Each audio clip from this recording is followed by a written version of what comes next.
இல்லைங்க என்னால் உட்கார முடியல அப்படின்னா கவலையே படாதீங்க, காலை நீட்டி உட்காந்துக்குங்க. ஆனால் காலை தொங்க போட்டு அதிக நேரம் உட்காரக்கூடாதுங்க. அது உடம்புக்கு ஆரோக்கியம் இல்லைங்க. ஸோ இந்த ஒரு சின்ன சயின்ஸ் மட்டும் தெரிஞ்சுக்கங்க. இது அருமையான சயின்ஸுங்க.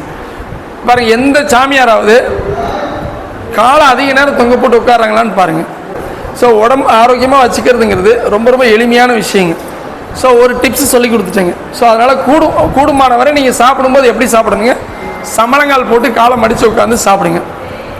அதே மாதிரி சமணங்கால் போட்டு உட்காந்தாச்சுனாலே உங்களுக்கு இடுப்பு வலி வராதுங்க, முழங்கால் வலி வராதுங்க. அதே மாதிரி இடுப்பும் முழங்காலும் வளைவு தன்மைகள் நல்லா இருக்குங்க. இல்லைன்னா அதான் எங்கள் வாத்தியார் சொல்லுவாருங்க, இந்த உடலை பயன்படுத்தி அல்லது இழந்து விடுவாய் அப்படிம்பாரு. இந்த உடம்பை ஏதோ ஒரு வகையில் நம்ம உடம்புல எல்லா உறுப்புகளுக்கும் வேலை கொடுக்கணும். அதாங்க சுவாமி விவேகானந்தர் சொல்லுவாருங்க, ஒவ்வொரு துன்பத்திற்கும் முதல் காரணம் சோம்பேறித்தனம். அது எந்த துன்பமாக வேணாலும் எடுத்துக்கு. எல்லா துன்பத்திற்கும், அனைத்து துன்பத்திற்கும் ஒரே காரணம் சோம்பேறித்தனம். ஸோ கூடுமானவரை நாம் இந்த மாதிரி சமணங்கால் போட்டு உட்கார்ற முறைகளையும் நாம் சின்ன சின்ன உடற்பயிற்சிகள். ஸோ அதனால் ஆரோக்கியமாக இருக்கிறதுங்கிறது நம்ம சோம்பேறித்தனத்தை அப்படி ஓரமாக எடுத்து வச்சிட்டோம்னால ஆரோக்கியமாக இருக்கலாம்.